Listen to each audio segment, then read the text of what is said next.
We have come here to chew bubblegum and podcast. And we're all out of bubblegum. Oh, yeah. Because chewing noises are terrible on a podcast. Yeah, that. At least I hope that was chewing noises. That's just as bad as getting a wet willy, Robert? Yeah, pretty much. Yeah, you got a point there. Chewing bubblegum, it's the podcasting way of doing a wet willy on your audience. It makes you cringe. It's total cringe. Oh God! So, you guys know what we're talking about today? I'm just I'm asking the question. I'm curious. If you understand where we bastardized that quote from, then we can be friends. It's interesting because that quote, I've seen that quote being one of the most famous, most quotable quotes. But most people that I ask what movie that quote came from, they couldn't answer that question. I wonder. I used to have what was the equivalent of a sound bank. I didn't have the Rodecaster thing where you push the buttons, but I had them all on my computer, and I would click on them at the right time when I wanted a sound bite. And I had that one, and I had the one from the previous recording we had was "Laugh a while you can, monkey boy," from nice, from Buckaroo Banzai, and I didn't actually know where that one had come from until we did the recording the other night, and I watched it again. I go, "Oh, it's from that movie." But yeah, that is the quote from this movie, the bubblegum quote. Yeah, and now that you mentioned that, it's I just had to bring it up. We all showed up in one of my favorite podcasts. God, I have so many favorites. The Geek Cave podcast to talk about Back of the Bonsai. And I had so much fun. It was a party. Did you say Buckaroo Bonsai? Bonsai is a little tree. There you go, bonsai. Oh, it's like that radio intermission that we just did now. Like it says Japan. I don't know where. You listen to that, or it's just me that heard it? It says Japan clearly. Why? Is that a branding?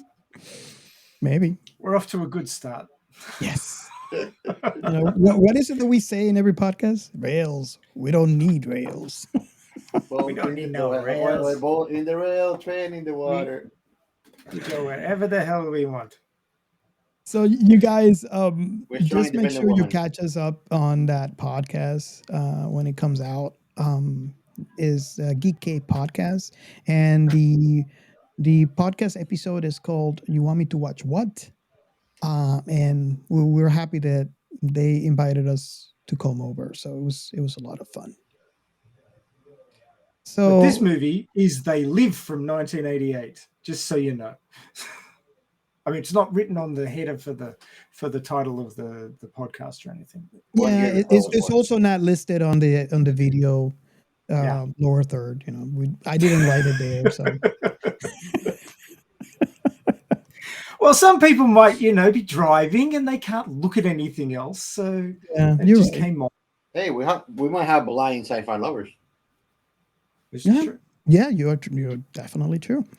So Ray is doing that, annoying the little scripted boys in the movies. Intermission, fade out. So before we start, because we have no rails, let's get started. Define science fiction remnant. And you know the drill for this section. We ask you if you know a sci-fi fan. They have not heard our show. How would you describe us to them? And in this section, we usually take the opportunity to give you shout outs. So there are two ways now that you could do this in this show. You can tweet at us at Sci-Fi Remnant on Twitter and give us your description. Make sure you use the hashtag This is Sci-Fi, and you could be on next episodes of this podcast. Also, we have the Science Fiction Remnant hotline, and you can call 1-305-563-6334 and give us a voicemail, and we will play it on future episodes.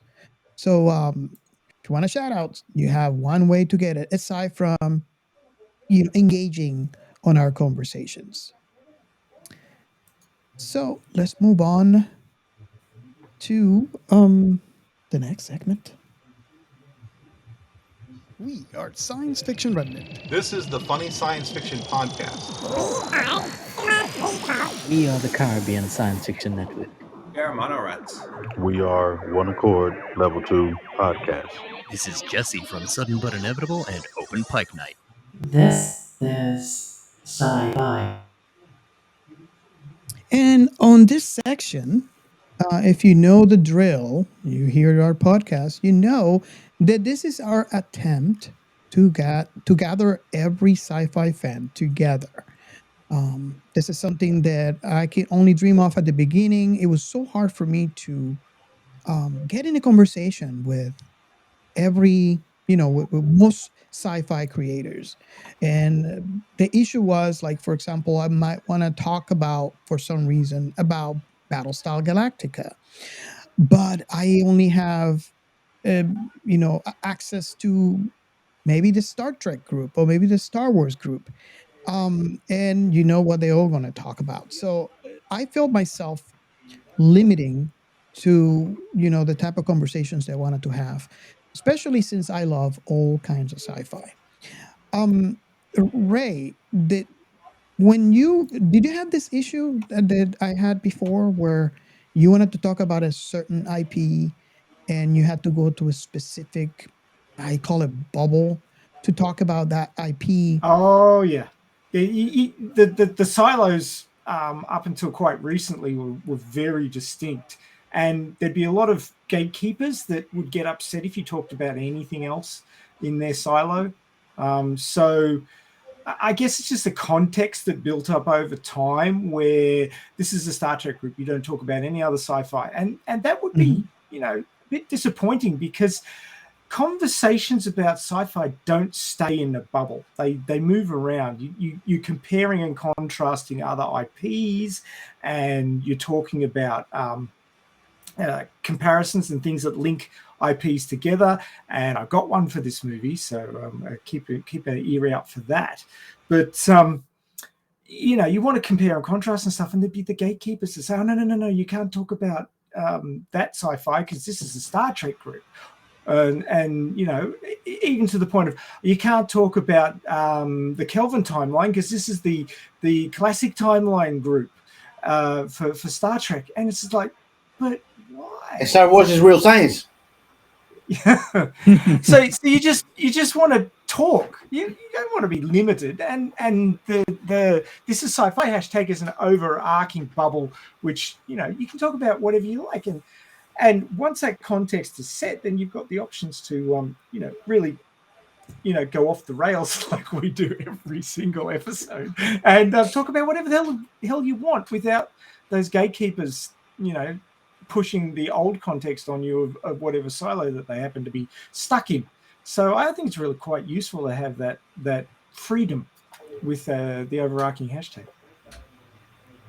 Yeah, I really find that really, really awesome, at least to me. And that's what I was wondering, if asking you guys if you have the same experience as I do, because that was one of my hardest things, is the fact that I like, I'm sure I'm not alone in this.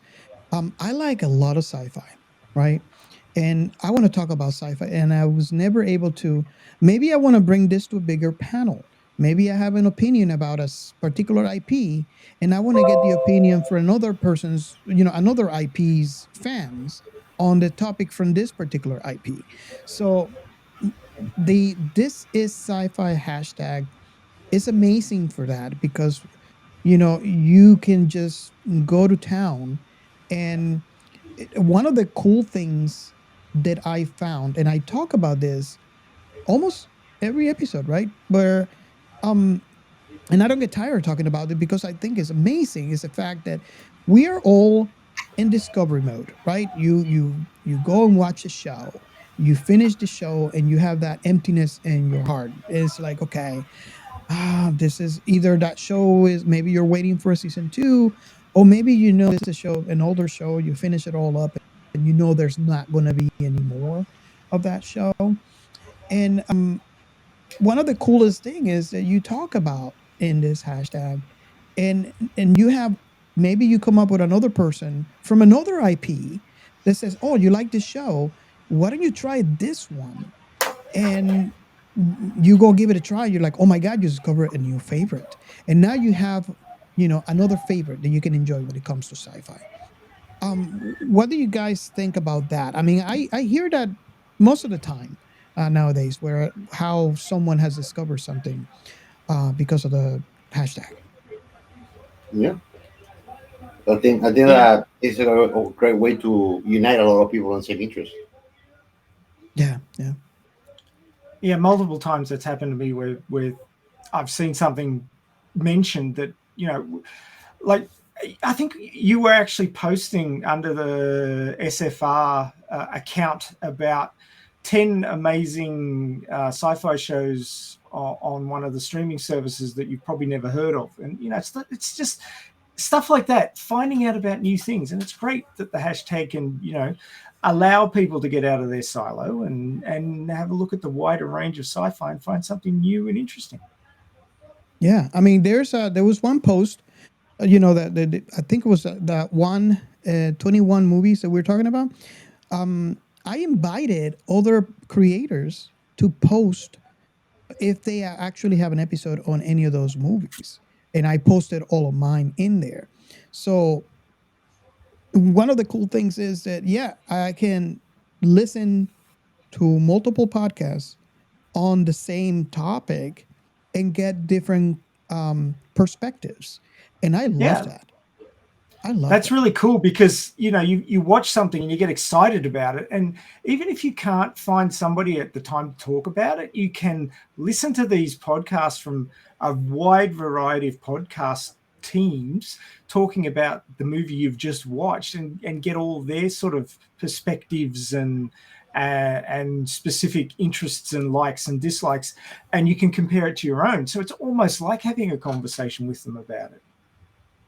Yeah, Yeah, yeah. yeah, it's about that. I have to mention some another thing too that happened this week. I don't know if you guys are familiar. Steve Horizon Brave. The Twitter handle is My Ghost World. He posted, or actually, he retweeted with a comment on my normal Friday post. I usually post on Fridays. And if you guys don't know, if you interact with the show and I interact back with you, I have a system called chirpty.com where on Fridays I usually go in there and see who I had the most interaction with. So this is basically all I like to say based on engagement.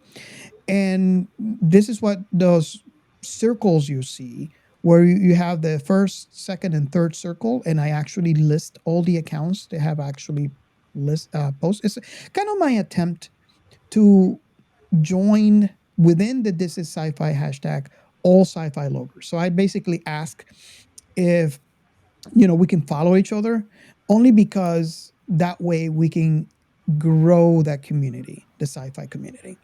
Yeah. So why I'm saying this is Steve Horizon actually he sent a tweet basically quoting that last post that I did on for the Saturdays, for because our show releases on every Saturday at 7 Eastern.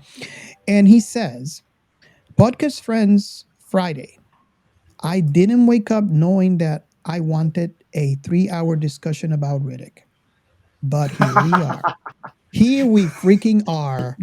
Firefly, Bill and Ted recently. Check them out. Science Fiction Remnant podcast." that made my day. So Steve, thank you so much. It's fun. I just like how he's, but here we freaking are.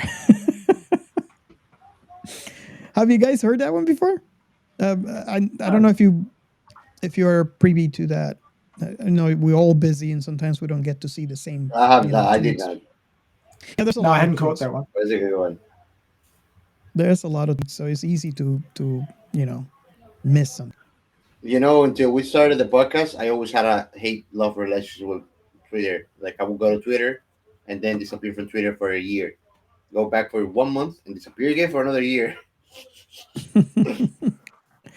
And he actually created a different hashtag here, which I kind of like. Is hashtag science fiction remnant spelled out. So that's kind of cool. So just remember, you have many ways to interact with us. You can tweet at us, give us any comments you like, anything you want to see on the show, any messages you have for the host. And you can also call us. You have The the number. hotline now. You used to call me on my hotline. There you go. There you go. Talking about this sci-fi. I wish I get it. I get the numbers that Ray wanted. Like you imagine this is sci-fi as a phone call, the hotline. Oh, But yes. that would be awesome. But no, 555, this is sci-fi. there you go. No, we don't. We're not that cool yet. Our number is 1-305-563-6334. Okay, so should we move on to the next one? Yeah. Shout out. All right, so for this part, we're gonna make a special thank you to Modern Pirate Vintage Pop Culture. Thank you for your participation and engagement with us. At the handle is at Cool Old Swag, right? And I mean, keep on engaging with the conversations. We love when we get our brains picked in any kind of questions, topics, interests that you have, and any properties that are sci-fi. Also, we're gonna mention Joel in Montana. The handle is Joel GMCK Einon. I am Well, he murdering. was I am he was on murdering. our show. Yeah, but I'm murdering his handle. Is Joel GMC Kynon. It's Joel G. McKinnon. McKinnon. There you Joel go. G. McKinnon. Thank you, Ray.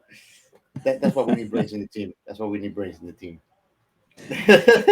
Yeah, we had an amazing conversation with him when he was on our show, and we hope to have him back. It was a lot of fun. Yes, it was. And He's last from but not Seldon least, Crisis. yeah, from a Seldon Crisis. So from a Seldon Crisis, the podcast handle is Seldon Crisis Pod. To that we wanted to give special thanks, and also to the heretical Sayyadina. Sayyadina? Sayyadina. There you go. Sayyadina. Sorry, you're gonna have to revive after that murdering. And that's Well, what we have. Yeah, you direct all your hate mail to Geo at Yeah, Captain Care here. Just bring it in. Kills it. Yeah, I really enjoy the conversations with Sayyadina. They're very insightful and deep, and I really appreciate that kind of engagement. Very insightful indeed or in deep? No, very deep conversations, about science fiction. And she's always engaging on the account. So yeah, I just want to say thank you for that type of engagement. Nice. And you got the next one? Gio? That's all of our shoutouts for this episode. Okay, so we have Talking Shiz. Great podcast. If you guys have not listened to it, I invite you to pick it up. He's also engaging on our account, so I wanted to take the opportunity to thank him for engaging and talking to us. Who knows? Maybe we can have him on the show on one of those future episodes. Hell yes. I'll be So, curious to see what they had to suggest for discussion on episode. yeah.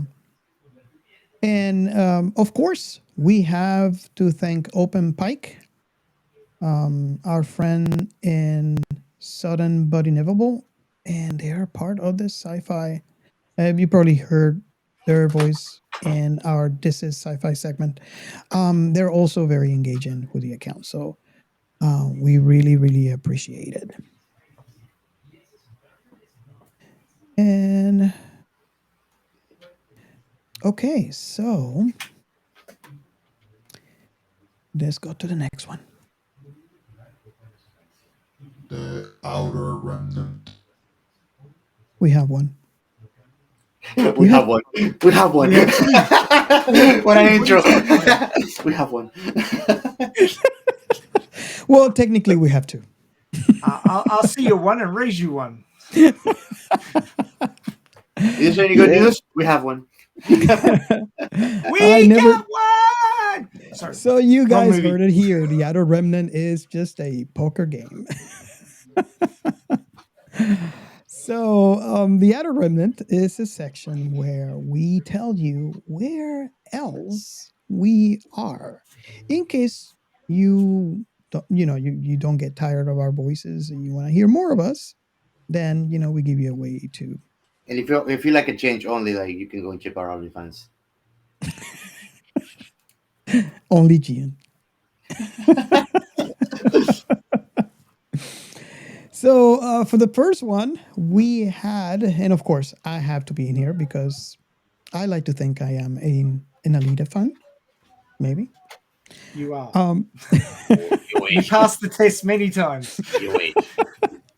So I was invited to Radio Chaos episode 135, where we discuss other weapons from any IP you would like to see Alita use. That was a fun conversation. If you guys have not listened, if you guys missed the stream, it's actually on YouTube. You can pick it up. But it was a lot of fun because I had, as soon as I got invited, I had a couple of weapons in mind from other IPs that it would be fun to see Alita use on that IP. So, me and actually Ray were on that stream. So it was a lot of fun. Nice. You guys should definitely pick it up. When we came up with that topic, the first thing my brain immediately went to Mjolnir. I want to see it throwing Mjolnir around and zapping people with it. That would be so cool. I don't know. I got stuck with a couple of things here. I don't know, Gio. I don't know if you probably missed it, but yeah, I got stuck with the noisy cricket from MIB. Oh my god. That would be so much fun. That gristle gun. Oh my god. The By gristle his gun teeth. from Existence. This is a movie that we have to do in this podcast eventually. Yeah, this is on our blacklist existence. Yeah, so it's that gristle gun. If you're not familiar with it, it's a gun where you actually put a human jaw, and he picks up the teeth and shoot teeth at bullets. So, yeah, it's as gross as it sounds. And you can use the tagline "Smile, bang." Smile, bang. Shoot teeth in them. Oh god. So I was on that stream as well, but I have a different one, which was on the 30th of look at you September. competing for popularity. Oh yeah, I told you it was a poker game. I get around, yeah. So this was the obviously was the Alita live stream, which is not the Radio Chaos live stream. It's a different one on Creek Indian hashtag Alita Army channel, which is Muskogee Creek's channel, and he does one about 24 hours earlier than the one on Saturdays US time for Radio Chaos on the official channel. But he does one called the Alita stream with Angelus, who gets mentioned on here lots of times. And it was all about Alita's allies and enemies in a sequel. So we're talking about who we expected to be in there, following on from the first movie, and also characters we'd like to see coming out of the source material, the manga, and making it into the next movie. And that was an interesting discussion as well. So I highly recommend that if you have any interest in Alita, that you check out both of those channels and check out both of those live streams. They were good fun. Yes, it was a lot of fun on both of the streams. Not necessarily if you're an Alita fan, the thought experiments and all that, but if you're an Alita fan, it's a plus. You have to go to those streams. So should we chew bubblegum? Let's talk about the movie. Let's go there. That was an intro, like when you're like with the girlfriend and you don't know what to talk about, and you're like, so should we? 10 minutes into Netflix and chill, huh? Yeah. Well, Netflix unfortunately, lately watching Netflix is watching what you're gonna watch on Netflix. You don't watch actually Netflix. You just pass the menu for hours. Yes, the menu takes up more time than the actual watching movie. Yeah. I've had that problem. Like, I don't even want to watch this shit anymore. Spoiled for choice, indecision. Yes, it happens a lot. But the movie we're talking about today is They Live from 1988. It is a John Carpenter outing, the man who gave us Escape from New York, Big Trouble in Little China, Ghosts of Mars, and Halloween. Awesome lineup of movies from this man. This is not one of his better known titles. It's a bit of a bottom of the barrel B grade, but it's a lot of fun. It had a $3 million budget, big spender, and $13 million at the North American box office. I don't know. It doesn't say around the world what it made. It was released on November 4, 1988, and was 94 minutes long, and I even have the plot ready to go. Let me get that out of the way before we get off the rails. A homeless drifter credited as Nada comes to Los Angeles in search of a job. While out on the street, he sees a street preacher warning that they have recruited the rich and powerful to control humanity. Nada finds employment at a construction site and is befriended by co-worker Frank, who invites him to live in a shantytown soup kitchen led by a man named Gilbert. That night, a hacker takes over the... Sorry, what? What? Shantytown is a slum. Yeah, Shantytown is a slum. Come on, read the thesaurus, man. I can't even say that. Thesaurus. Read the thesaurus. Okay? You see, this is why we have rails. That night, a hacker takes over the television broadcasts, claiming that scientists have discovered signals that are enslaving the population and keeping them in a dreamlike state, and that only way to stop it is to shut off the signal at its source. Those watching the broadcast complain of headaches. Nada secretly follows Gilbert and the preacher into a nearby church and discovers them meeting with a group that includes the hacker. He sees scientific equipment and cardboard boxes inside. Nada is discovered by the blind preacher, but escapes.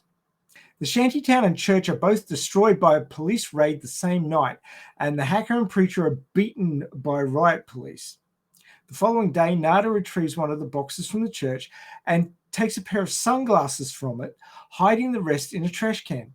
Nada discovers that the sunglasses make the world appear monochrome, but also reveal subliminal messaging in the media to consume, reproduce, and conform. The glasses also reveal that many people are actually aliens with skull-like faces. Okay, Jen, this is your opportunity.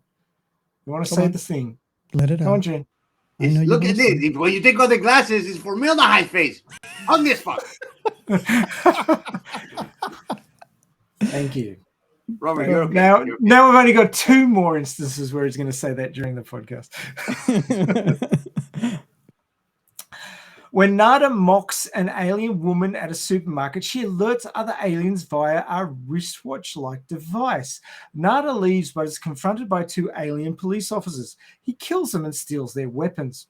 Nada enters a bank where he says the line about bubblegum, and he sees several employees and customers are aliens. He kills several aliens with a shotgun and escapes by taking Cable 54 employee Holly Thompson hostage. At Holly's home, Nada tries to get her to try on the sunglasses, but she knocks him out a window and down a hill, and then she calls the police. He's a The next wrestler. day- She knocks him on the window. Oh, Yep. On out a the California hill. window. He did well not to die, I think, actually. But you know, this is Rowdy Roddy Piper who's playing Nada. So tough guy, lots of muscles, lots of wrestling moves, not surprisingly. The next day, Nada returns to the alley and retrieves the sunglasses from the garbage truck before Frank meets Nada and gives him his paycheck. Nada tries to get Frank to put on the glasses, but Frank thinks Nada is a murderer and wants nothing to do with him. Frank and Nada get into a long, violent brawl, after which Frank is too tired to prevent Nada from putting the glasses on him. Put the damn glasses on. Put the damn glasses on. No. That was a long scene. I was like, will you guys just get over it already? Yeah, well, you know, if you are a fan, especially of the 80s WWF, this is your scene. This is what you were waiting wrestling for. moves galore in it. Hey, they had to use it for it. It's like when we went to Flash Gordon, like they had to do NFL shit on it. Yeah, and it was fun. Yeah. After seeing the aliens and a flying saucer, Frank goes into hiding with Nada. Frank and Nada run into Gilbert, who leads them Nada to a like meeting. nothing, or Nada the guy? Nada the guy. Okay. I know, it's confusing. Well, you know, in Spanish, nada means nothing. So people say here, I got nada. I am going to get through this plot. I am going to get through this plot. Frank and Nada run into Gilbert, who leads them into a meeting of the anti-alien movement. At the meeting, they are given contact lenses to replace the sunglasses and learn that the aliens are using global warming to make Earth more like their own planet and are depleting the Earth's resources for their own gain. They also learn that the aliens have been bribing humans to become collaborators, promoting them to positions of power. Holly arrives at the meeting, apologizing to Nada for almost killing him. Throwing out a window. Sorry, I almost killed you. Yeah. For almost making him Nada in both name and functionality. Touché. Thank you for that. Where did I get to? The meeting is raided by the police, and the vast majority of those present are killed, with the survivors, including Frank, Nada, and Holly, scattering. Nada and Frank are cornered in an alley, but are accidentally activate an alien wristwatch, opening a portal through which they escape. Should have had a portal gun; would have been quicker. Yeah. The portal takes them to the alien spaceport, where they discover a meeting of aliens and human collaborators celebrating the elimination of the terrorists, which was the meeting they were at. They are approached by a former drifter they briefly met in the shantytown, now a collaborator, who gives them a tour of the facility. He leads them to the basement of Cable 54, the source of the signal, which is protected by armed guards. Nada and Frank find Holly and fight their way to the transmitter on the roof, but Holly kills Frank in a sudden but inevitable incident of betrayal, referencing both our podcast and the movie Serenity. That's a double Jesse, but shameless plug. That's right. Revealing that she too is a human collaborator, Nada kills Holly and destroys the transmitter and is fatally wounded by aliens in a helicopter. Nada gives the alien the middle finger and dies. With the transmitter destroyed, humans all over the world are free from the dreamlike state and discover the aliens hiding amongst them, including one poor woman that discovers she's having sex with an alien. Roll credits. That was really interesting. Before we go further, Robert, I have to ask you, does this count as one of your bad endings, but because she was having sex in the last scene, one of the good endings? Please tell us your opinion. I was waiting. I know this question was going to come up somehow. Maybe the extra tentacles actually made it better. Interesting. Because as you already know, if the main character dies, and in this one, two of the main characters died. To me, typically, the movie is no good.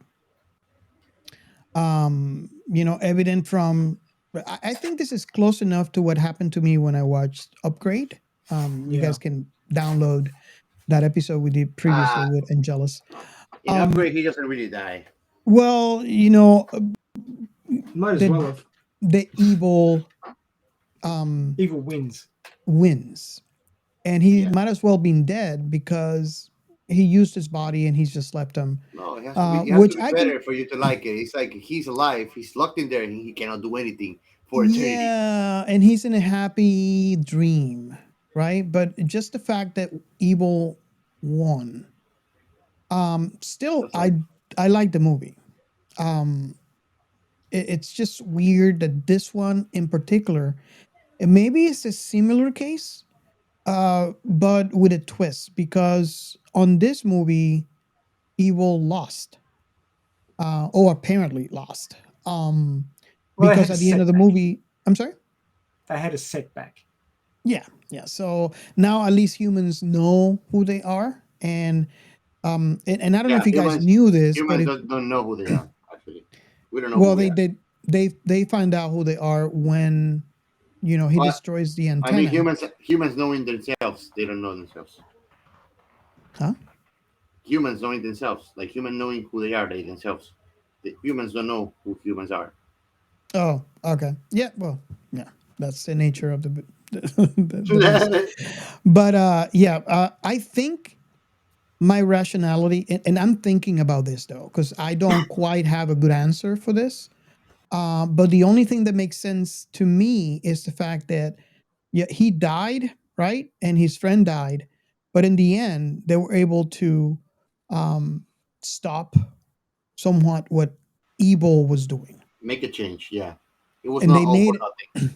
And I don't know if you guys knew, this is based on a short story that I learned. I seen this movie back in '88 when it came out, and I never knew this was based on. It was called 8 o'clock in the morning by what was his name? Ray Nelson. Ray Nelson. It is a very, very, very short, I want to say 4 pages long story. So you guys can actually pick it up. If you Google it, you'll find a PDF is widely available. I read it prior to watching it today. It gave me a lot of insight, although it is slightly different than the movie. It gave you a little insight as to what we see in the movie, and I actually now, because of that, I see the movie in a different light. So that is my reasoning. I'm not 100% sure why I like this movie, aside from the fact that it's a lot of fun. But there's my answer. Yes, but no, but yes. Sorry, not sorry. Those sorts of answers. So I guess, since I don't know if you guys read the story or not, but I can kind of give you what I think might be the immediate points that call my attention as to being a difference from the film. Okay. In the story, and again, read it. It takes you. I'll be surprised if it takes you 15 minutes to read. It's a very short read. And it's amazing they were able to grab this and make a movie out of it. But then again, you look at the movie and it was so much fun, you can kind of understand. So in the movie, Nada, his name was George Nada. He works up. Apparently, he was in a show. I'm assuming it's some sort of theater. So kind of like make believe wrestling. No. He was in a theater. He was watching a theater program, some sort. They never explain. But at the end, I guess it's part of the lyrics of the story that is being told in theaters. Um, the I guess one of the guys, actors or whatever, and again, this is not really important to the story or detailed in the story, but he says awake, and he awoke, and this is something that never happened before. This is the equivalent to what we see in the movie when he puts on the glasses. So he's going through his day He took the red seeing pill. the aliens, and it's kind of like in and out. It's a little different from the movie in the fact that he would see them, but it takes him concentration. So if Do he you think? loses the Do you think that he's like taking the red pill, but you don't get out of the matrix? kind of, So this is so, and I think I understand why they picked the glasses instead of following the short story, because I think it makes a better movie. Yeah. They have something tangible, and this one over here, it takes an extra effort for him to concentrate, because as you can see from the movie, there's a lot of subliminal messages, and that's constantly, I mean, even if your TV is off, is emitting signals that affect you. Anything you see tells you, there's always commands everywhere you go. So it takes some extra effort for him to see the aliens, and when he lets go, then they look like people, but he's still aware. He woken up. So I guess, and there was a scene where he found someone in the alley, and again, this happened to him. He kind of like let go a little, and he sees his is a typical drunk bum in the street, and he's telling him to get, like, get off, go, or whatever. And he kills him because he's an alien. And he goes, I think they somewhat discover him somehow. And of course, I'm just summarizing this thing because I don't want to tell you the whole, you might want to read it. It's really fun to read too. But his phone rang and it was Control, which we know from the movie. And it's kind of funny how they said, this is Control, the chief of police, Robinson. So they're still saying Control because they're assuming that he is being controlled, or he's still controllable like everybody else. And the voice that comes out in the other end, the police, the apparent chief of police, says, "You are an old man, George Nada. Tomorrow morning at 8 o'clock, your heart will stop. Please repeat." So then George Nada, he wanted to make sure that they don't know that he's aware of what's going on. He repeated the same thing. He says, "Yes, I am an old man. Tomorrow morning at 8 o'clock, my heart will stop." And Control hung up. And he says, "No, it won't." So to make the long story short, he goes through pretty much what we see in the movie. He gets to the radio station. He shoots one of the aliens on TV. And he was able to give the command to wake up. And we see what happened in the movie, which is what happened after he destroyed the satellite device. And that's when 8 o'clock hit, his heart stopped and he died. So he was able to save. So yes, he basically the same thing that happened in the movie happened in this one over here, where he, Control already gave him the command and he couldn't do anything about it. I think that changing from pills and subliminal commands to sunglasses and bullets makes it more relatable to the everyman as a concept. I think changing from what they had in the short story to what they had in the movie was probably better for the medium. Yes. Yeah, Definitely. I thought it was cute that they included global warming as, you know, the whole conspiracy side of this movie is huge, and you know, conspiracy theorists would love it This movie's all about because evolution. it would feed right into their particular, you know, societal kink. Societal kink. There's this massive conspiracy going on with all the rich Ray must people be in the world. pissing some listeners right now. It the words. It explains, you know, Obey. global warming. It explains the 1%. It explains why society's changed the way it has. It explains everything. Yeah. It's really good in the way that he does that. Because even, you know, and I always... They could see Ray's face right now. I always say, like, if this movie would be made on today's society, it would be even freakier, and it gives the aliens a lot more control because everybody's on their phones. Yeah.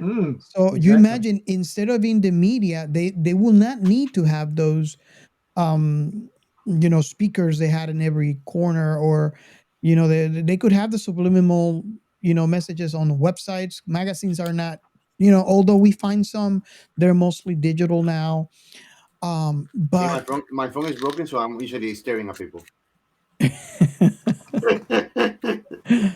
so it would be even more scary because you can visualize how they would use a cell phone to do or deliver the same message they were delivering in this movie. Aren't they doing it already? Dun, dun, dun. Dun, dun, dun. That's what's so scary. That is what do you guys think about that movie? I mean, that music throughout the entire movie. It's the same music. It resembles, and I think is clever because it's the first thing that comes to mind when you're listening to that score is you know, your boring life, you know, work, you know, 8 hours, sleep 8 hours. Yep. And that's pretty much what the aliens are doing. They're commanding everyone. So maybe that was a very sublime way to put it, when they put that, like the repetition of the music and these little details that you don't really notice, but they're there. Oh yes. So Ray, did you watch this movie like when it came out? I caught it on VHS probably a year or so after it came out. The cover graphic of the VHS tape. Yes, I know I'm old. It drew me to the title. I mean, They Live doesn't really tell you much, but then you see these. What did you call it? Formaldehyde face? Yeah. Oh, this fuck. Yeah. You see this on a video cover and you go, what the hell is I gotta watch this. Yeah, and then I think the first part of the movie is just like this guy wandering around. He's like practically a hobo, you know. Yes. He's a transient individual. Like. The sort of person that's fallen out of society and nobody will listen to him, which comes quite evident when he's trying to warn everybody. Yeah. I mean, it's B grade, but it's shot B grade. It's designed B grade, but it's got all these little smart things going on in it. All these conspiracy links and these things going on that it ties into, and it's ridiculous in a way that's almost believable. You think they made it with intentional seriousness or satirical? Yes. The answer to that is yes. Both. Smart answer. No, it's John Carpenter at his finest, and it's a hidden gem. It's one of those movies that, I mean, you cast a WWF wrestler as the main guy, and some of his lines are so wooden, but it's so smart under the hood. It's just really, really good. I mean, and I'm watching it again. I'm just going like, the music's that drifter music, that sort of lazy, nothing's happening music that Boring. means that something is happening and you just don't know. It's just brilliant. I loved it. I'm so happy to watch it again. Yeah, it's a lot of fun. I really, something that I find interesting, and I don't know, maybe I'm the only one. I'm going to ask this question and let you know if you guys experience the same thing. But the famous line, I see it everywhere. I think there's even movies that quote it. And it seems like everybody seems to know that line, where he says, I'm here to chew bubble gum and kick ass, and I'm out of bubble gum. And in my experience, no one, aside from a very few people that I've asked, could tell me where that line is from. And yet they know the line, but they don't know the movie. What you guys experienced this before, or is it just me? Oh no, totally. Like, it's usually paraphrased to "I'm here to chew gum and kick ass, and I'm all out of gum." Like the bubble gum part seems almost superfluous, but and that line, Rowdy Roddy Piper delivers it. It's probably the most wooden line in the entire movie. I'm here to chew bubble gum and kick ass, and I'm all out of bubble gum. It's just like, oh, what was he hungover that day? I don't know, but I mean, it's the most amazing line. It's the most amazingly reused line, memed line. It's all over the place. It's come up in other movies and stuff like that, but it's just so badly delivered in this movie. It's like, I don't know if you guys heard, but Roddy Piper, we all know he's WWF, was very famous, iconic in a way that you would probably recognize him because he was either with a white shirt or shirtless with a skirt, Scottish. I call it skirt, but making transgender cool before it was cool. A kilt. It was a kilt. Yeah. It was a red kilt. So it's very iconic in that way because if you think about, if you play any of the video games for or WWF or the decade, or if you watch any commercials or anything like that, that I think even come up in the movie. I mean the music video for the Goonies. It's very iconic because he's one of the. I don't follow WWF anymore, but to my knowledge, and you guys can correct me if I'm wrong, is the only wrestler on a red kilt. On a kilt, probably at all. On a kilt at all, probably. Yeah. So it's very iconic. It's a red kilt. You can't miss it. So he had a notebook where, how we all know WWF is basically acting. So Roddy Piper has a notebook where he writes lines that he would deliver whenever he's performing in wrestling arenas. And that line came from his notebook.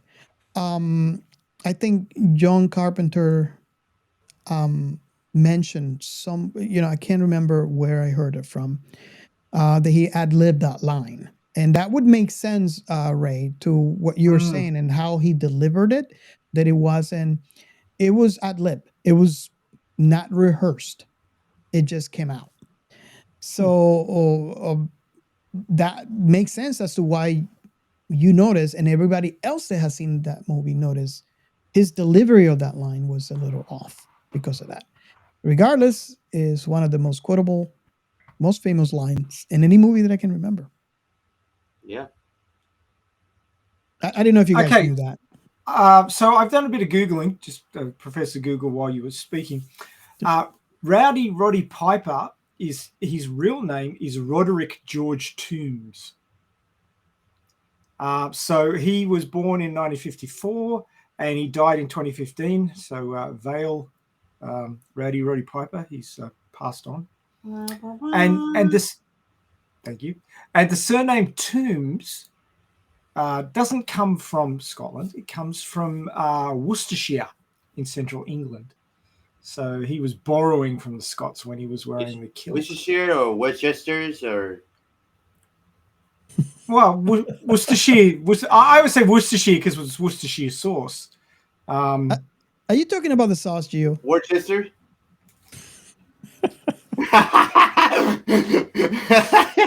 Oh, man. Well, as they always talk about that too.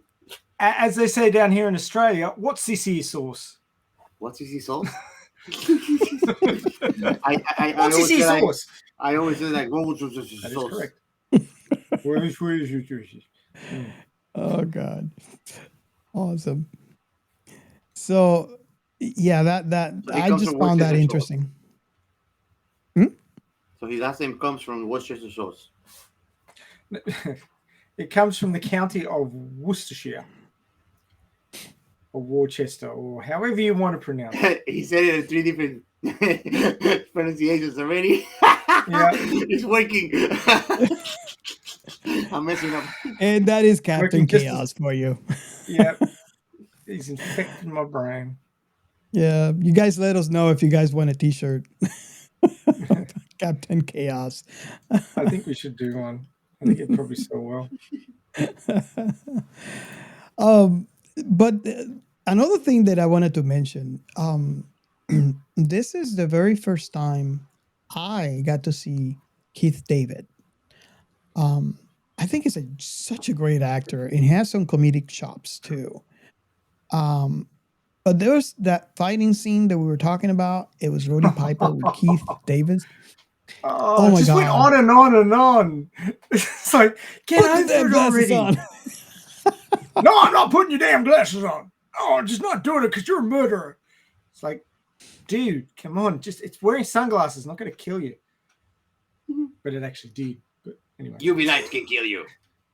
Well, let me ask you, Ray, because did you like how long that fight was? Or you prefer that fight to be shorter? I think that was it dragged a little bit, but I can understand at the time it would have been one of those things that, you know, if this movie was showing in a bar, all the drunk patrons would be like, yeah, they're fighting. Yeah. Don't you think that was campiness too? Well, I'm asking this question because I'm going to say something that I learned. Gio, what do you think? Do you rather have that long fight or you rather that fight being shorter? I mean, shorter, but I think that at the same time it was part of the era, and campiness, it was a big thing on TV, which you and I we have spoken about before. I'm going to tell you only because I learned this recently. Did not know this at the time. I watched this back in '88. No, it wasn't because of that. As a matter of fact, this fight scene was rehearsed. It was designed, rehearsed, and choreographed. Damn. In the backyard of John Carpenter's production office. It was supposed to last 20 seconds. Not 20 minutes. And then they did what they did with the Hobbit book, right? But here's the thing. And I don't know. I'm wondering, and I'm going to let you guys, I'm going to ask you and get your opinion on this one because I'm kind of curious too. I don't know what the answer is. You might not even have the answer to this, but what makes sense? Maybe, you know, Roddy Piper is such a iconic character at the time. To showcase himself. So I wonder if David, you know, because they decided to go with it. You know, I don't think they went with the rehearsal. They just decided to fight it out for real. But you know, the only thing that is not real on it was the actual connections on when you hit, obviously, because you don't want to hurt an actor and then have to postpone the movie, which makes a lot of sense. But they I might scrapped want to. completely the choreographed fight. They did not even look at it. They did not use it. They fought it out for real. They just went at it. And I wonder, the question that I had is like, I wonder, David was well, I like to think it's a newer actor. It wasn't as famous as he is now. I wonder if he had that starstruck, like if you're a WWF fan and you had the opportunity to like play out a fighting scene with one of your idols, would you do it? Considering that David was built for the movie, so Roddy Piper was big back then too. Oh yes. Yeah. So I wonder, because they decided, no, we're gonna duke it out, and the fight you see there is not planned, not choreographed. It was just a real fight. Wear the glasses. Besides- I'm not wearing the damn glasses. It would have been hard not Yeah. to laugh. I thought Roddy Piper got up pretty quickly after those 5 knees to the groin. That would have kept him down a bit longer. Hey, maybe he didn't have the balls. So, but this is pretty much what they do in WWF. So yeah, choreographed fights. Yeah. I think, well, they choreograph fights, yeah, but they kind of like And do fake what we bleeding do. They're foreheads. off the rails. Fake They bleeding go foreheads too. Remember? Huh? And the fake bleeding foreheads too. Remember? Yes. So they did make clear that the when they hit that connection of fist face did not happen. Obviously, you can't have that happen because that would Oxygen cost suffered. more money. But the Oxygen fight suffered a was. lot. I'm sorry. Oxygen suffered a lot for those hits. So, what do you guys think about that? I honestly, I just learned about that. I didn't know it was supposed to be 20 seconds. It kind of felt dragged out, which is way more understandable now that I know that it was impromptu. Let's just fight for 5 minutes. You want me to compare it to something very deep? It's what I felt when I watched The Hobbit after I have watched the Lord of the Rings trilogy. And I was like, shit, they made 5 movies almost out of this teeny tiny book, but they gave me just 1 movie per book on this one. I had 3 giant books. Oh wow. I have to ask. Meg Foster. She was playing Holly. Back then, when I saw her for the first time, she kind of resembles. Faucet, right? She kind of resembles Christy Alley a little. Okay. Yeah. Her eyes. Initially, I thought that they were movie magic. You know how they create. Maybe they want to indicate that she is some kind of new alien or whatever. Because her eyes seemed fake to me in that movie. Gorgeous. Well, gorgeous woman. You might say that, but I actually, in my year at high school, there was a guy who had bright blue eyes like that, and he used to pull all the chicks, the bastard. He even tried to steal one of my girlfriends at one point. Bastard. Exactly. So I discover after you get to see documentaries, you get to see interviews on TV, and it's like, holy crap, those are her eyes. So back then, Yeah, sure. I mean, she bought him. I was 18 at the time when the movie came out. So I was thinking, she must be an alien. You know me and my sci-fi. She must be alien. Because no one has eyes like that. Obviously, it's not true. But, you're young. What is your experience? Wait till you see Memory of a Geisha. I'm sorry? Wait till you see Memories of the Geisha. Oh, I seen That's that. some bullshit. I seen that movie. That movie was good. No, her eyes. That's some bullshit. So, you guys had the same or similar thought when you saw? I mean, very beautiful actress back in this movie in Yeah. '88. What was your thought? I mean, when you saw her for the first time, I'm sure that Gio's thought might be completely different because you basically just saw it. But mainly Ray back when you saw it on VHS. He probably kept playing on his head when he's like, "Girl, like I wish I had just this girl." Back to the '80s, take me back, baby. Gorgeous, huh? Yeah, I mean, I don't remember exactly what year it was that I saw it on VHS. Whether it was it's still in the '80s or in the early '90s. amnesia. But yeah, I mean, she's pretty enough. I was never a big fan of the big '80s. Pretty enough. What does that mean, Yeah. Ray? Pretty enough. Well, you've She's got a 6 or a 7. the leading lady. She's a 6 or a 7. It's okay. Gio, remember, people have preferences. Yeah. I was never a big fan of the like- '80s perm, which she was rocking. puffy hair? So Oh, I was. yeah. I Yeah, well, you see, that's preferences. I think I still am. Well, we expect to see a perm on you next week for the next episode. It's gonna go out of camera, huge. Yeah. Hey, Robert still has in his closet some of those like suits that look like the ones that NC Hammer used. Oh, right. Yeah, It's true. No kidding. back from my high school days. Yeah. You have the clown pants. Robert used to look like a Latino version of Will Smith. It's true, with the mustache and everything, and with like the smothering face all the time. He has a smothering face. Yeah, Giancarlo has been unlucky to see those pictures. Hey man, those are treasurable. You've come a long way, buddy. It's a remnant, Thank you. it's a Thank remnant you. treasure. I appreciate that. Thank you. I would like to see Ray on the '80s. No, you wouldn't. Oh my yeah. God. That makes me want to see it more. My I mean, God. I can show you a Becky. picture of me in the '80s, but you don't want to see my father's balls.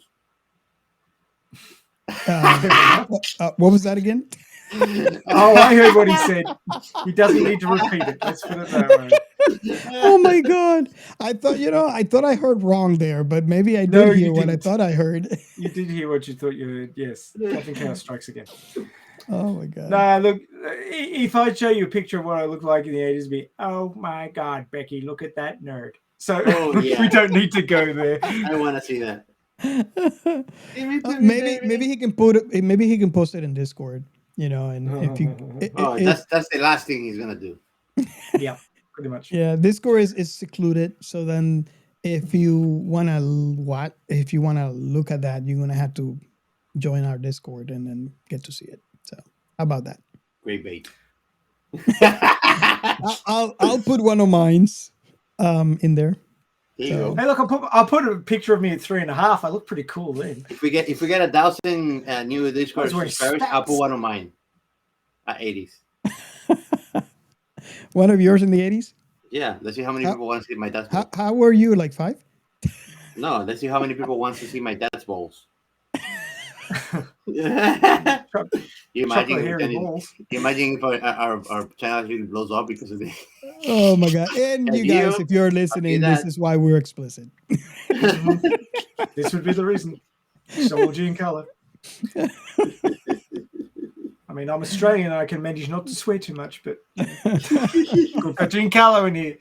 All bets are off. I'm the embodiment of what Australia is on ecosystem. Dear. Gio, what did call your attention when you watched this movie? I mean, what is your thought? Obviously, I don't know. You haven't Formaldehyde face, obviously. if you liked it or I did like it. I did like the movie, and I mean, it gives me like the society that is portrayed, because they made sure to make it boring as fuck.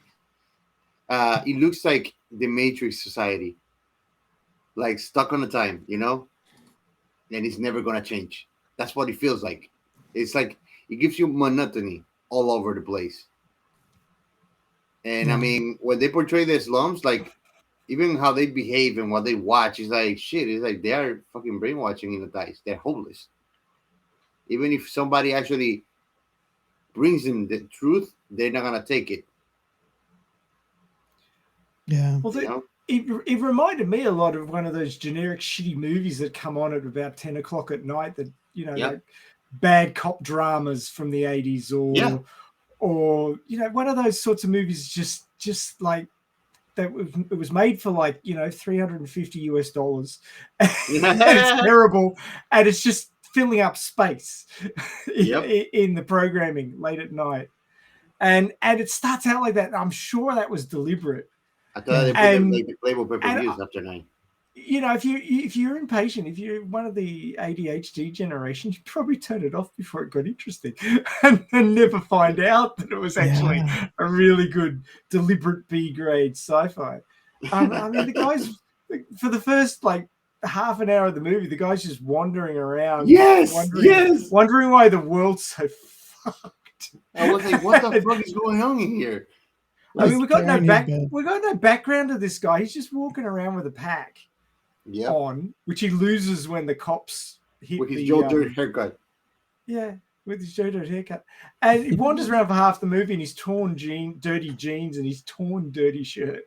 Yeah, like, who is this loser? But he's built, and you know, he takes it upon himself to wake the world up, which you know is sort of heroic in a way. He's sort of like that down and out bum hero kind of vibe, which I like. Hero. Do you think that Hancock is like the new version of it? He's a bum hero. That's a movie we gotta do. Is that sci-fi or fantasy? No, it's superheroes. I'm gonna make a new hashtag for you, Ro. It's gonna be called Fantasy-Fi. Fantasy-Fi. Fantasy-Fi. Sounds like a drink. Yeah. Try the new Fantasy-Fi. What color would it be? Copyright that shit. Purple. My son would drink that. For sure. Purple because I like grape. Come on, there's already great fantasy. Yeah, but we changed that one. You know, that would be our fantasy. Science fiction remnants, fantasy-fi. The bubbles are the stars. Hmm? The bubbles are the stars, and the burp, the black hole. Hey, that's a great slogan. Oh dear. And there goes the rails. Yeah. But yeah, this was a fun watch for sure. It's just like Ray says, it's like yes and yes, like it's satirical, but then it has some telltale in it, you know. Oh yeah. Yeah. Back in the. Go ahead. Sorry, I was just going to say, back in the day, the only person who could tell the king what's what that he didn't want to hear was the jester. The jester would be telling the king in a comedic manner what's actually fucking going on in the kingdom, and he was the only one who could, because any of the nobles that said it would have their heads removed because the king wouldn't like it. You know, it's that same sort of satirical but serious vibe that it's a jester movie basically. Definitely, that's what I'm saying. Sorry, Robert, you were saying? No, I was just I find this movie is so much fun. And I actually told Giancarlo today, and actually I told you, Ray, too. I forgot how much fun this movie was to watch. Because it's not one of those movies that you watch frequently. I do watch it a lot, but it's spread apart. And this is another rewatch for me, and it was just so much fun. It was. And it's very, if you think about it, you can find deep meaning on it. Like you discussed, Ray, that how the creators of the story found a way to, like, which I find fascinating, how the aliens are changing the atmosphere to fit their they type the type of atmosphere that they need to Literally survive. doing what we want to do in Mars. So it's they, yeah, pretty much. They got obviously what you do is you go for the people in power, people with money, and start, you know, helping them pollute. And And apparently, first you gotta get formaldehyde in your face.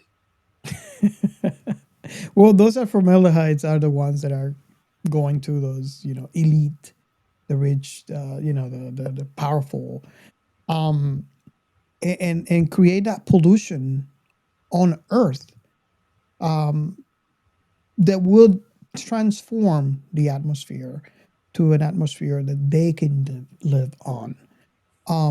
I find that to be fascinating. I don't know what I'm sure Ray has a lot to talk about that particular aspect, but I'm kind of wondering also, Gio, what do you think about that aspect? I mean, there's a lot more that I can talk about, but and this particular one is very clever and how they are.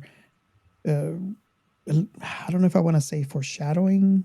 Yeah, Um, yeah. It was clever and actually tricky the way they put it. You know, because they're bringing a topic of discussion that have been tried to be brought out to consciousness of the public for a long time. So they just put it in there that way. And yeah, I mean, it's a sneaky way to put it, but it lets you thinking of that topic, anyways.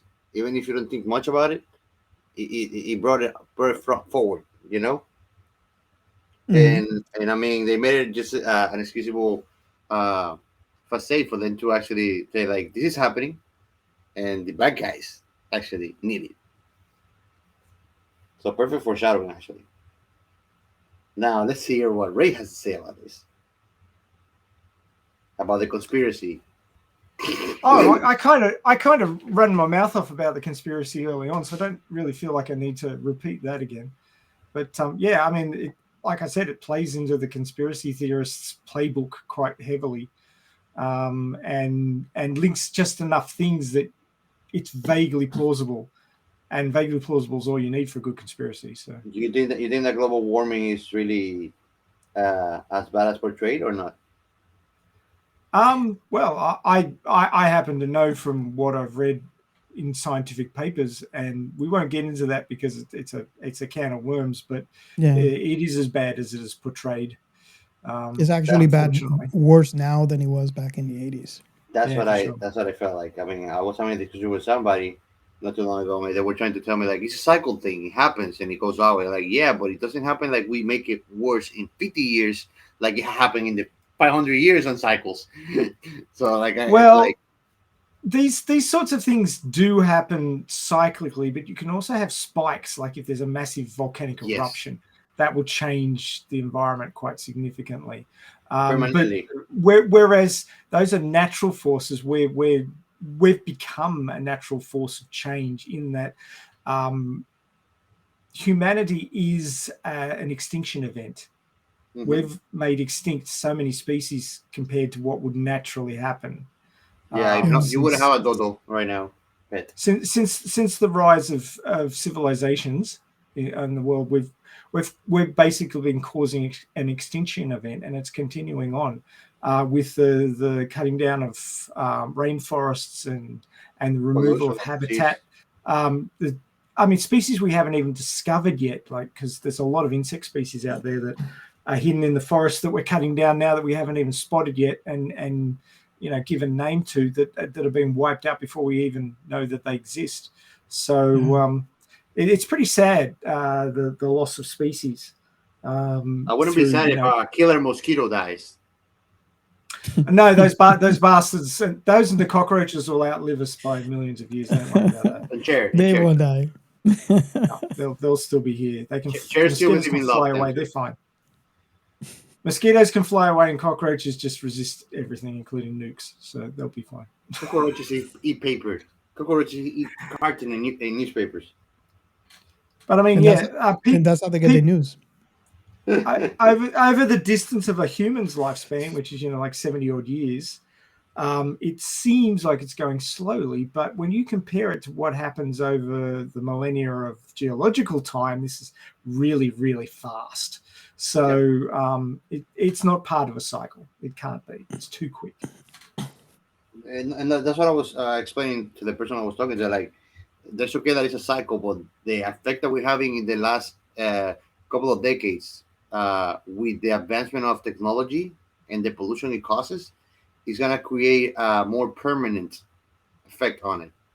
Oh, for sure. That is not going to be part of that cycle. I mean, even the mining of rare earth elements that has been Finite going on resources. It's for the building of phones and things like that require molybdenum and all these sorts of rare earth elements that there isn't much of in the crust of the earth. So we're rushing around digging it all up, and then a lot of these can be toxic if they're just thrown away again. And if you're putting them into the surface layer of the soil where we grow our crops, it's then getting into people's food. And that's what and into the animals' food, which is then getting into the people because we eat the animals. So all of this stuff is having flow-on effects that even a lot of scientists aren't taking into consideration yet, but will come out in the wash. So we should start opening a X-Men school, right? I don't know about that, but I think that manufacturing in the future will be interesting for extra arms and extra legs and sunglasses for 3 eyeballs and stuff like that. At least we're gonna get good use of what we're gonna do the happy story of what Chernobyl would have been if it would have worked out perfectly. Possibly. Don't make Nito.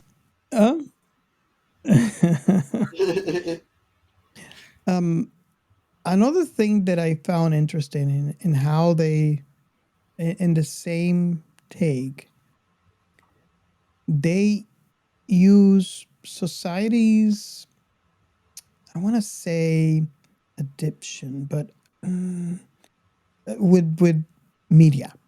Yeah. Propaganda. Radio. Propaganda. That's There how it you gets go. people.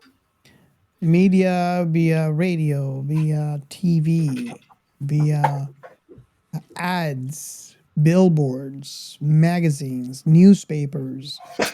And this is why I was saying how it would be even a lot scarier if this movie was done on today's time, because of the fact that how most of those things are now digital, and people usually, especially the younger generation, their heads are stuck on the phones.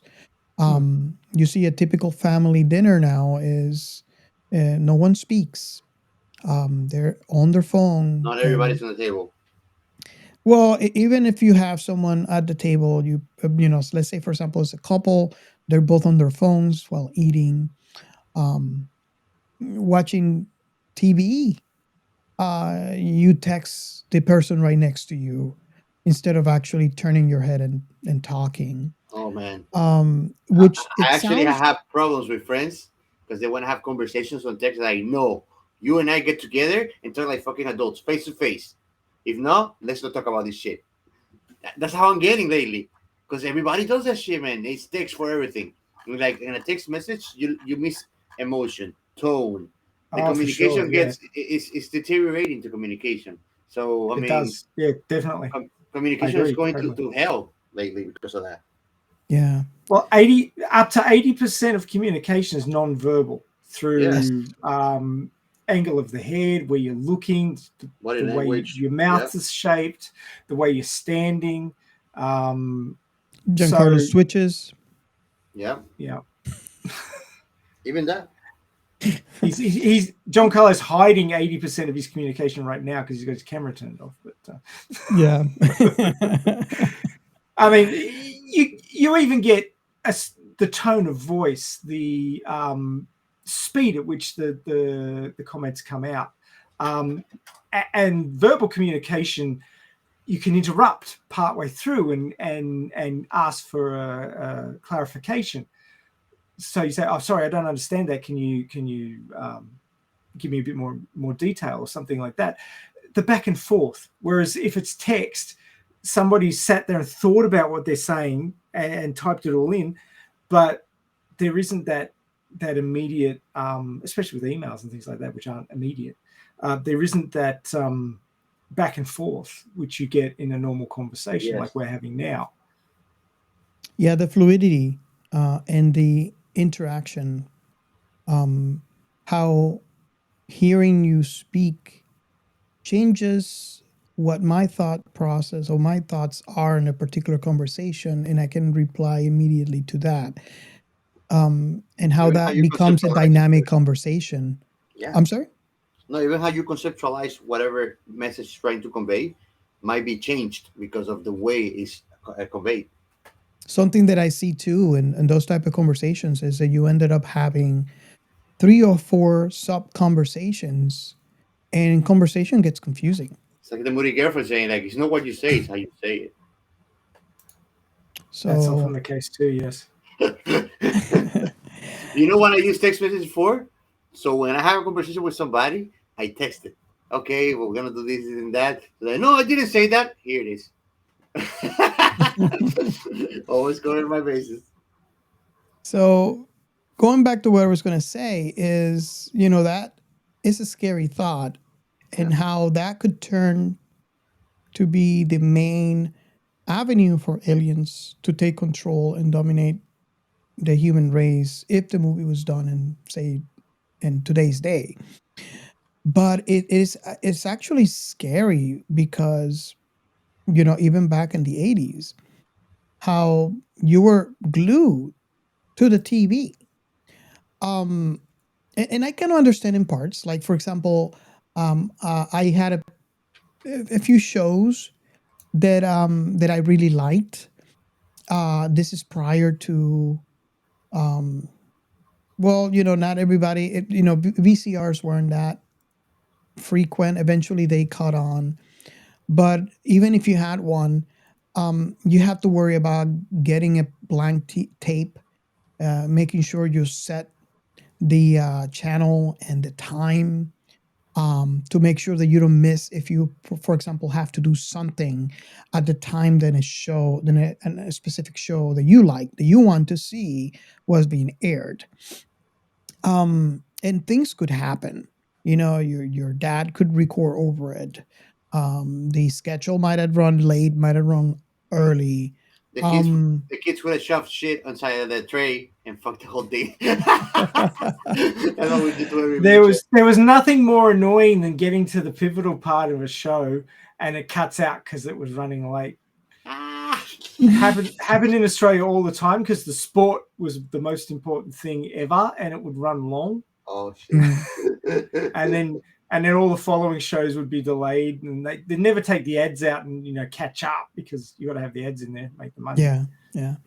So in that part, I understand why there was that addiction to TV back in the day, because you don't want to miss your show, And that's one of the cool things now today with all the on demand, and even if you don't have the on demand, the ability to purchase an entire season and watch it in order. So that is a well thought out thought for this movie, I think. I'd like to hear your thoughts on that, because they see this and they figure, okay, this would be a nice way for the aliens to take advantage of the subliminal and taking control of humanity. Because of that, you can't, and then make it addictive. Look at the Powerball. People don't watch the Powerball for the game; they watch it for the commercials.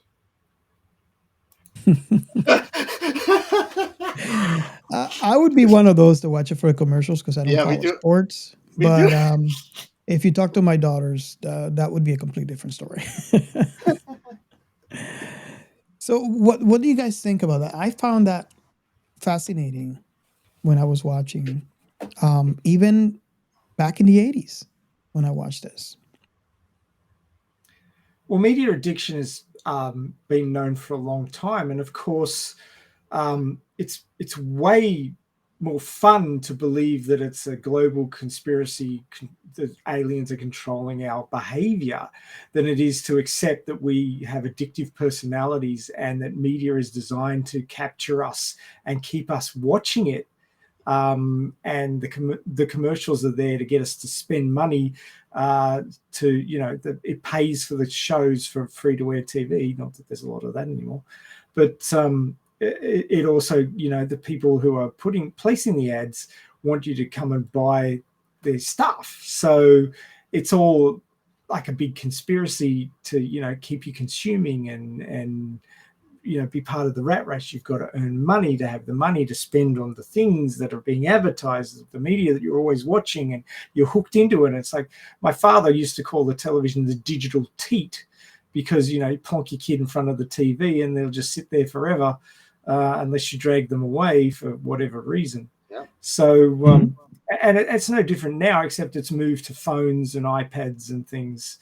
The TV isn't as much of a focus as it used to be because there's now other screens that you've got on you all the time. And, the banning of phones in classrooms so that the kids will actually learn something instead of having the phone under the desk, typing away or, watching a YouTube video or what have you, or, just trying to get kids to do anything but stare at a screen. I mean, my son wants iPad time all evening, and he's limited to 3 hours, but he'll bring it to the table and want to watch it while we're eating. And it's like, no, turn that thing off. Turn off YouTube. No, you're not watching YouTube while you're eating dinner. No, we're going to sit and talk. It's but Dad, I have my mouth full. It's hard work to stop that addiction. It's just one of those things. It's that instant and dopamine hit, which all the kids want. So yeah, I mean, people who are writing games and designing media and making ads use that to their advantage to make money, and it is an epidemic across the world. And it's much easier to believe that the aliens are doing that than it's just our own silly brain chemistry that's demanding we do this. Yeah. So, blame it on somebody else. I gotta say, even though I am an 90s kid, I was lucky to grow up on a dying generation because when I was a kid, we had TVs, but like I would watch TV maybe like in the morning before going to school. But I grew up playing with my neighbors on the street, running bicycles, playing tag, running on rollerblades, all sort of things. And it was not TV only. Like I would strictly go to TV if I want to watch Dragon Ball when I was a kid and when Dragon Ball was airing. But that's it. Like we didn't have in Dominican Republic, that was a luxury for you to have like a pre-recording VHS. I had a VHS with maybe 5 VHSs that I would watch. Never Ending Story, Batman movies, and that's it. It was what's on the cable, Cartoon Network. We didn't even have Nickelodeon. That was premium. So, like, I don't know what it was that, like, having, like, pre-recording VHS and things like that. John Carpenter, I think it was caught saying that this movie is not science fiction, but a documentary. A mockumentary. Because he wanted to send a message with this movie about propaganda and its power. What did I say? Propaganda. Mm-hmm. That's how the media gets to the public. It feels. That's why I say the movie is completely revolution. When you see the movie, it's all about revolution. It's before Vendetta and another filter. Pretty much.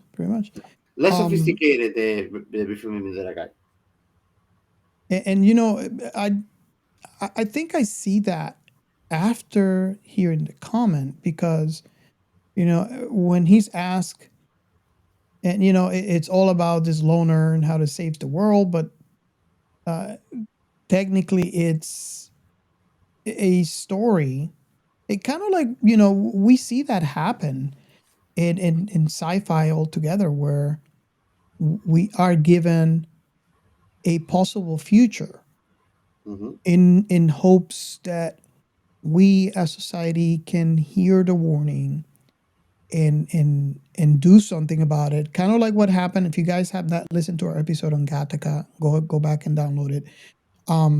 That movie was the source and the reason why we have laws now for DNA resequencing. And NASA was even coined saying that this is the most accurate sci-fi movie ever created because it displayed a possible future that humanity heard. They analyzed and they all came up together with a solution. And the reason why I'm bringing this up is because John Carpenter has said that no one heard the message for this movie. Mm-hmm. And it's obvious in today's time, all you have to do is read the news, turn on the newscaster, just look around and you'll see. I don't want to get too deep into that aspect because that's one of the topics that we don't talk on the show. But it is apparent that we did not hear, and how now you could see the dangers because fake news or news that is not or articles or commentaries that are Being not unbiased cleared, about what you get your information. and About people all. believe it, just like in this movie. They tell you obey and you obey.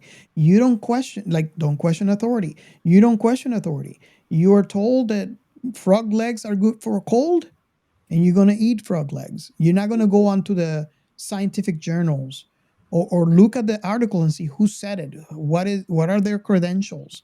You get a good amoeba. Is there any basis to that? No one questions that. I said, well, science is um, too boring, it's too long, lazy. You tell me it's true. You tell me you're a valid source. You tell me it is true, and I'm going to believe it. Don't Mm-hmm. care if they're not a valid source. And that's my take on why this particular message in this movie was not heard, by humanity like many others have had success in. Based on that, what do you guys thought on that? Well, it was a niche film, so I mean, it's stated in the wiki article. It's a satirical science fiction action film. So, I mean, there's been a few others like that. RoboCop, original RoboCop was satirical science fiction action. Starship Troopers, Oh yes, by the same love director, that was a movie. satirical sci-fi action film, and sometimes I think they're a little bit too smart for their own good. The message is lost in the subtlety of the direction and the storytelling. And the unfortunate thing is that a lot of the times these days, you've got to hit somebody over the head with a bat before they notice you're there. And I would have to say that the first strike was that it's a niche film. The second strike was that it started out very bland. Like I said, it's one of those movies that you'd see like a bad cop drama kind of feel late at night, that it's just filling up space. And that I understand that was deliberate and it works in the context of the whole movie. But if somebody was watching this movie, they watched 10 minutes of it and go, what is this boring shit? And they'd change the channel because they wouldn't wait long enough for what it actually is to become apparent. Yeah. And while I appreciate it because I understand it in its complete context, taking the start of the movie out of context, a lot of people would switch it off because they'd say, oh, this is some boring piece of shit, and I'm just turning it off. They wouldn't even realize it was sci-fi in the first 15 minutes of the movie because it's just so generic and so 80s sort of downtrodden hopelessness kind of vibe that it's ringing out before he gets the glasses. So that's the sort of the second strike. And the third strike is that there's so many subtle messages in it that you really have to spend time on it, like we did, watching for them, that you wouldn't necessarily get them. So and thoughtfully observe the movie, not watch it only. Yeah, because most exactly. people watch it and that's it. They don't observe everything that comes with it, the sublime things. Yep. So that, I mean, taken as a whole and really analyzed, like if you were told to watch this for a media appreciation class at school or something like that, and they went through all the little details and drew them out and drew your attention to them, yes, it succeeds. But 99.9% of people aren't going to go through something like that. They're going to watch it and go, a bit of a B grade. Most people don't want to sci-fi horror flick. Yeah. Didn't really get much out of it. So that's unfortunate. But yeah, I mean, it's good for what it is, but it's too subtle, I think. And I'll tell you something, and I want you guys to tell me, like, what's your experience with this? But when you kind of go through that kind of awakening where you can see through the things, you actually become lonely. Because you try to connect with people, and then you notice nobody wants to think. Nobody wants to put thought into things. They just want to be on the trend. Well, I know 2 other guys that think really hard about this since I joined their podcast because they're really cool. That's the thing. When you find the ones, you find the ones. Mm-hmm. And this is why this is sci-fi hashtag. That's right. This is my tribe. I'm where I'm supposed to be.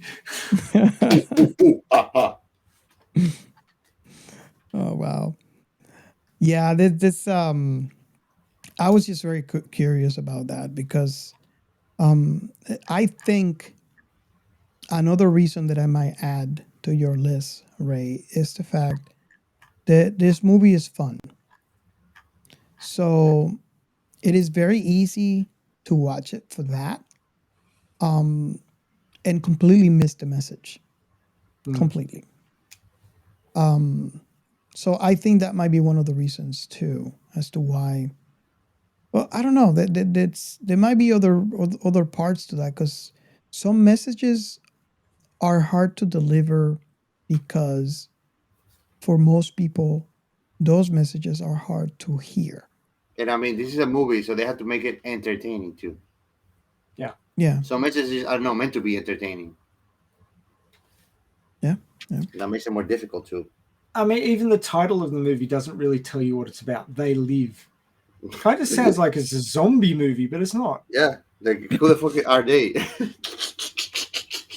Yeah. And I don't know why they picked that title. Well, would have been there could have been numerous better titles that would have conveyed what the movie was about. They could have said like shady glasses. Yeah. Put it in glasses. Formaldehyde.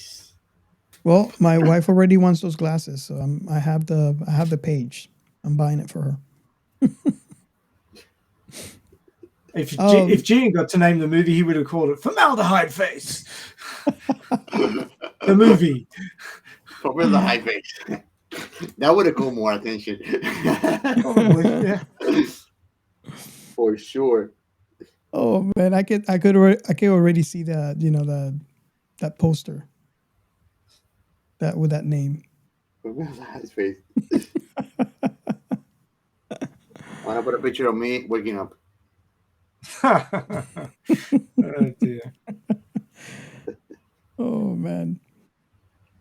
So, hey, just as a random factoid, the nearly 6-minute alley brawl scene between the protagonists has made an appearance in the all-time list for best fight scenes.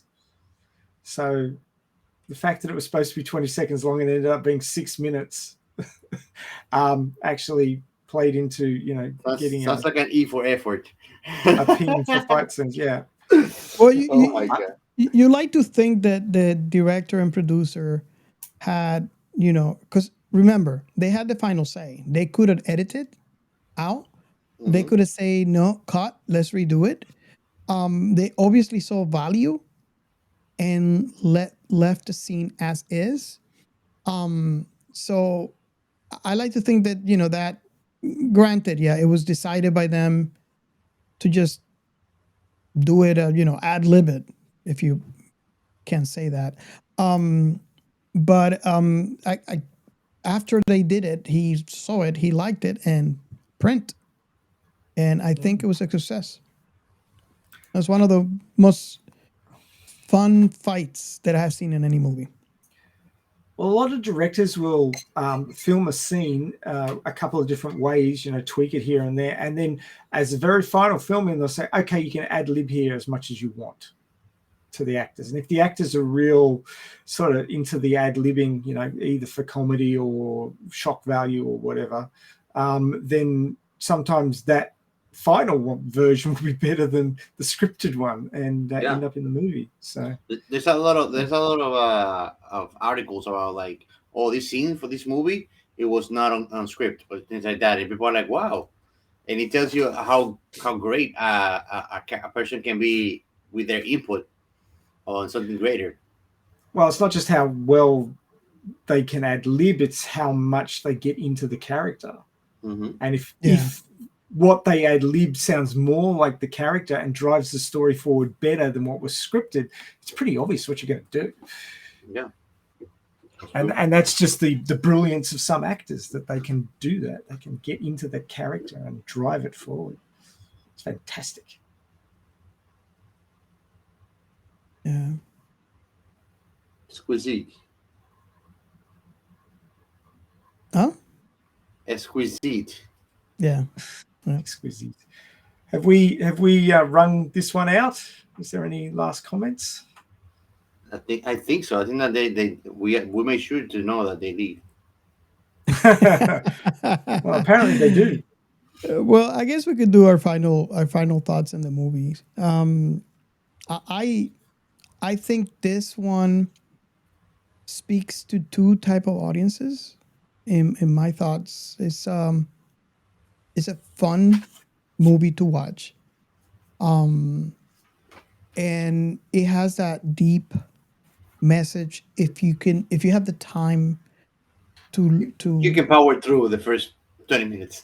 Yeah, the message is, it's strong, is deep. If you actually look for it, because the fact that this movie is so much fun, is very easy to just watch it for that instead of watching for the message. But just know this movie has a message, and unfortunately, this is a message that has not been heard by humanity. So it's not a messageless movie. Yeah. So my call out to you guys is, if you seen this movie, or if you saw it after you heard our show, reach out to us and let us know what is your thought on that. I mean, did you enjoy the fact that it was a fun, just plain out fun movie, or do you also enjoyed that it has a deep message? So moving on. I really appreciate the messages in this movie. As I said earlier, my final comment is the title is They Live, and yet all the main cast die. So there you go. And don't ask me why I like it. Great touch of irony. Gio, final thoughts? And I mean, I kind of said it when throughout the whole conversation, but basically, this movie brings a deep social message, unfortunately disguised with the wrong face. And I mean, it's fun to watch. That's what I say. It's confusing. It's about conspiracy or it's satirical, really. And I mean, I think that's gonna be the comment. The question and the answer of the whole show is that of what Ray gave me. Yes. Yeah. Pretty much. He's a must watch for sure. Okay, so we'll move on to the next segment. The science in sci-fi. Well, we've had a few movies of late which I've been really stretching to find some science behind the science fiction, but this one actually has some good ones. So I'm really pleased. It wasn't all that hard this week. Whew.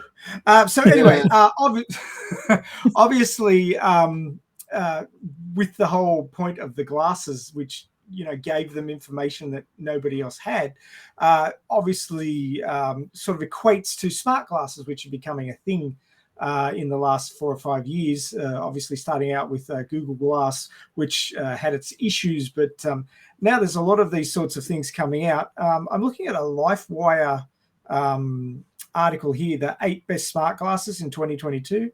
And they're talking about Ray-Ban Stories, which was developed by Facebook of all. I almost bought one. Groups. Really? Mm-hmm. Cool.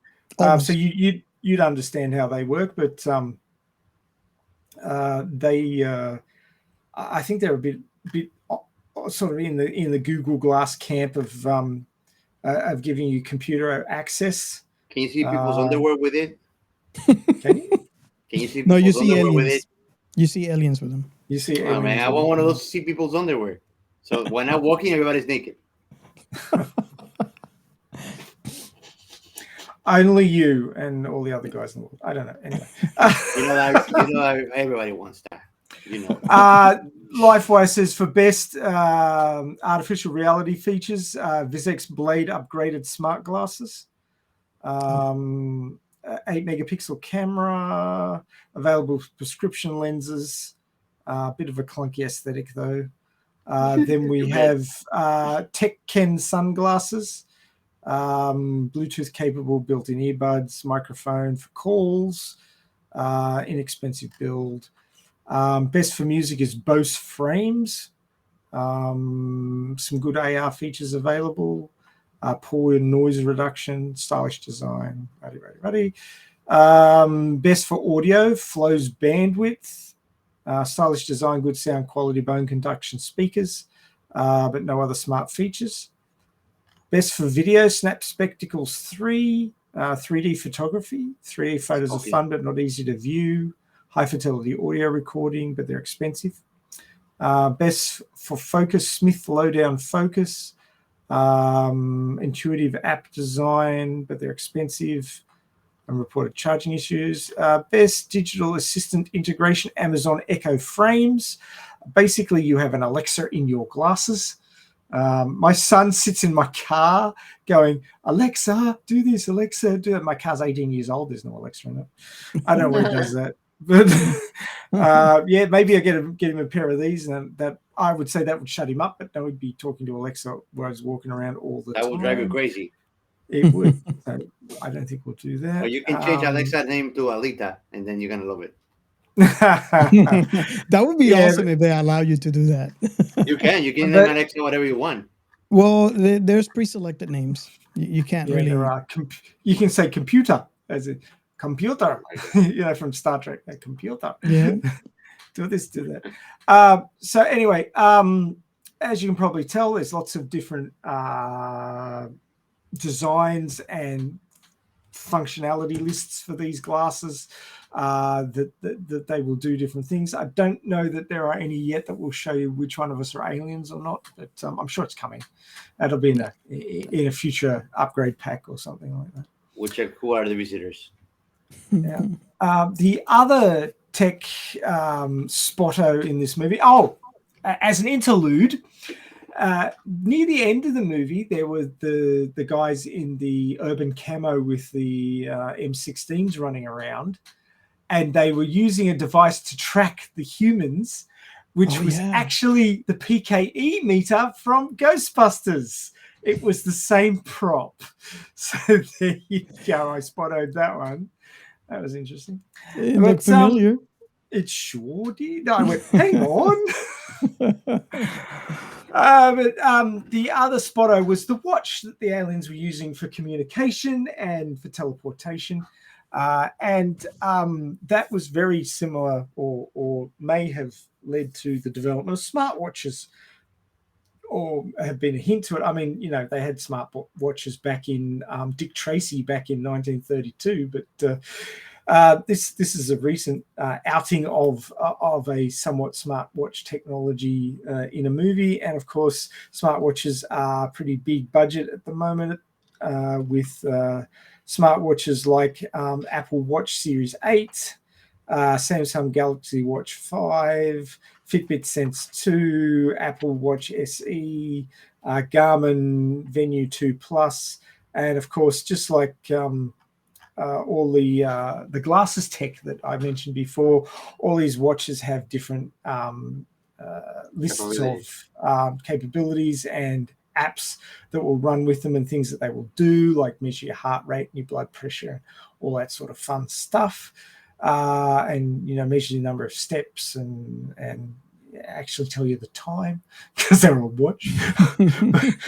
Take calls and emails and all that fun media. When I have my Apple Watch, you see me doing this standing up, so I can put some steps on. Yeah. Remember back in the day when you go for a walk without counting your steps? Yeah. Good old. So many rounds. Anyway, old people. Hashtag old people stuff. So anyway, there's the tech from the movie that we're seeing kicking around today. Not quite teleportation as yet, but they're working on it. It will be probably Apple Watch 13 will be able to teleport you around the place. We'll see if that comes into the features list in a future version. So there you go. That's the science behind science fiction this week. Awesome. And guys, let us know if you enjoyed this movie. I really enjoyed it. I watched it multiple times. This movie is if you want a fun movie to watch, here you go. If you want something for a deep sci-fi message, this is your movie. But do reach out to us. You can call us at the number, our hotline, and let us know what you think about this episode, what you think about the movie. You can tweet at us. You can join our Discord. And let's keep the conversation going. Post on This Is Sci-Fi, and let's continue the conversation on this movie. We're very curious to know if you've seen this movie or a while ago or recently. If you like it, if you did dislike it, and why, along with which are your best, your favorite parts of this movie. And of course, we always love to hear what is your thought on, if you agree with our opinions or if you have any extra opinions. Remember, if you call the number, call our hotline, you could be heard on our next episodes. With that, thank you so much for being with us in this episode, and I hope to see you in future ones. Bye. Ciao. Flash.